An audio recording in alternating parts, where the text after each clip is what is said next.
Well, good morning, everybody, and happy Monday. This is Jamie Silver with Herf Jones. Would like to wish you a happy Columbus Day, and I think many of you are probably not at school today, being a holiday, but I still wanted to send out just a short little podcast today, cover a couple fun topics, and we'll take it from there. So, the first topic I wanted to bring up is actually a reminder on the parent email campaign that we talked about recently.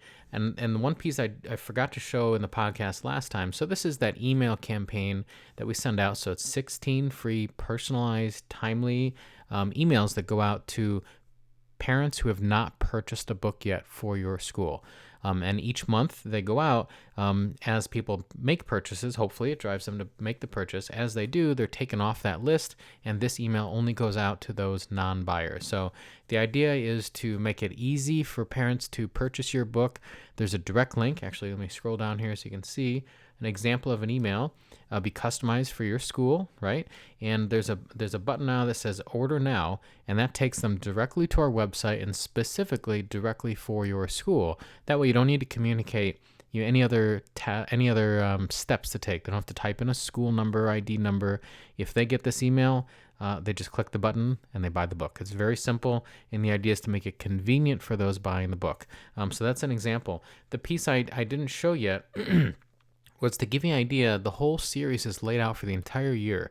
So whether you've taken advantage of this already or you're interested, and maybe when you see it here today on the podcast, let me know. We can sign you up at any point and you can jump in. But to show you an example, each month, this is the email campaign that's going to be going out to, again, any non-buyers of your parent community who has not bought a book yet. So it's all laid out for you.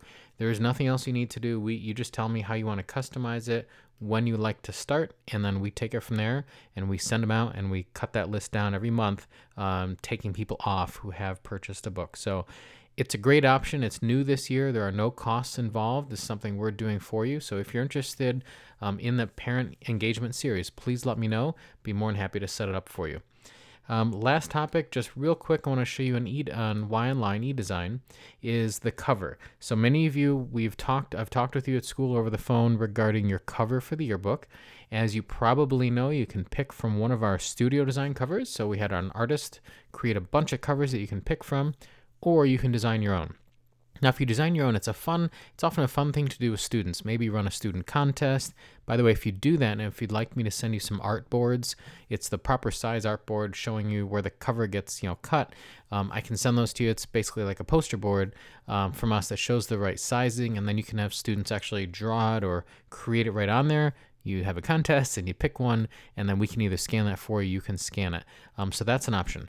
All of these options are complimentary. There's no extra charges. So if you guys want to do your own, you're more than welcome to. Just allow time to do that student contest. But I did want to show you how to activate that. So if you come into book setup when you're logged in and you go to cover, so the pre-designed ones by default are in this list. So these names and numbers here line up with the little booklet we sent in the kit. So if you pick one called 1736 Point that you see in the kit, you would simply choose that here, type in what you want, and then that would be your cover. Another option is to click on where it says custom cover. And I do want to say this, we've been meaning to tweak the website a little bit because this often makes people nervous. When I click from here to here, you're going to see these red dollar signs, and it tells you that this is a change, might incur additional costs. It's a default that this warning comes on. Please know that this will not add any cost to your book. So if you want to do a custom cover instead of a pre-design, you're more than welcome to. We don't charge another penny to do so. I just want to warn you of that. When you see that warning in red, you can ignore that. But when you do that, it's going to add a custom cover option right in your book above page 1, and then you can actually create the cover right in eDesign Y Online right here, just as if you would do a regular page. So you're familiar starting with page 1, but because I clicked on custom cover, it now added this up here, and we come in here and we can edit this as if it were a spread in the yearbook. It's going to show you where the spine of the book is. If you're doing personalization, most people don't, but if you are, it shows you where that would go and kind of the guidelines of where to design your cover. If you are designing your cover, the most important part of our template here to take note of is this pink line that goes all the way around the outside of the front and back. That's actually where the paper gets cut and wrapped around. If you're doing hardcover or softcover, that's where the page actually ends. So knowing that, you just want to be sure you take note of that. So for example, if you want what we call a full bleed, if we wanted a photo to go right to the edge of the book, without a border, and let's just pretend this box here I'm drawing is that photo, you would actually want to take it right past that pink line. Doesn't matter how far, just pass it. So when the knife comes down and cuts it in this area right here, that it cuts through photo, instead of doing something like this where you might get a sliver of white. And we've all seen that. So to avoid that, again, you want to go right past it. And of course, making sure you don't put someone's face at the top. That could just be background over the photo, and it's okay losing a little bit. So just want to share that with you. Generally speaking, if you do want to border around, you want to keep things contained to these pink and purple lines that create a rectangle here and here, front and back.